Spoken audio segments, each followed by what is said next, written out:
En fait, on a faim, on a trop faim. Par conséquent, on ne sait pas attendre. Je peux te donner 100 dollars aujourd'hui, mais honnêtement, si tu es patient, j'investis cet argent-là, eh ben, je vais te donner 1000 dollars à la fin du mois. Le Congolais moyen, il va dire, donne d'abord les 100 dollars. Parce qu'il sait pas ce que demain lui réserve. Et loyayo, lobianzambe. Aujourd'hui t'appartiens, demain ne t'appartient pas, demain appartient à Dieu, tu ne sais pas ce qui va arriver. Autant que j'ai déjà les 10 dollars aujourd'hui, demain on verra. Pourtant les grandes économies du monde sont créées parce qu'à un moment, les gens ont pris du recul. Les gens ont pris le luxe en fait de se dire, en fait, de retarder la satisfaction ou le bénéfice pour avoir un bénéfice supérieur demain ou après-demain, à travers le travail, à travers l'investissement. Lorsqu'on regarde un petit peu les économies digitales et tout, ces compagnies ont 20 ans, elles ont 30 ans, 30, 40 ans maximum. Ces compagnies se sont faites en fait parce qu'à un moment, il y a eu un effort de mettre les grandes pensées dans des conditions qui leur permettaient de créer et d'investir et de réfléchir en fait, de se donner le luxe de s'asseoir et de réfléchir et pas toujours être sous pression de manger en fait. Au Congo, malheureusement, nous sommes dans un monde de survie. Tout ce qu'on fait est guidé par le prochain dollar qu'on doit gagner. On en a besoin, on en a absolument besoin parce qu'on ne sait pas ce que demain nous réserve. Ce qui compte, c'est que le prochain deal il marche et on le veut cash. Et alors on arrête de penser grand et on pense petit.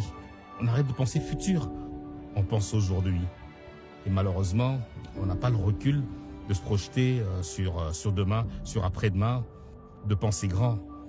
Qui a le temps de penser grand pendant qu'il ne sait pas ce qu'il va manger, ce qu'il va manger ce soir? La créativité a besoin d'espace pour cuire et grandir et se créer.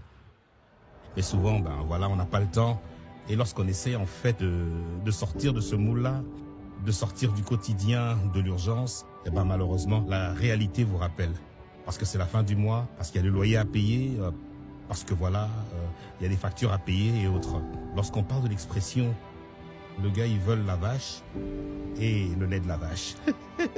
Alors mon frère, il dit souvent, Mania au Congo, les gars, ils ont eu la vache, au lieu de se faire un troupeau, et puis finalement en avoir deux, et puis deux, et tout, et puis en avoir plusieurs, puis commencer à faire une usine de lait, et ben les gars, ils ont plutôt... les gars, ils ont tué la vache, ils ont mangé la viande. Ben, résultat, on n'a ni la vache, ni le lait de la vache, et ni le futur possible. Je trouve que c'est dommage, c'est tellement, tellement dommage. Je pense qu'on devrait se battre pour sortir de cette mentalité-là.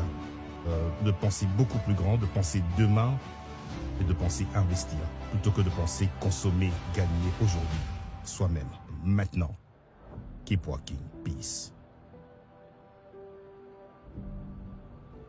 Ils ont mangé la viande, et ben résultat, il n'y a pas de lait. Le tout finit à la toilette.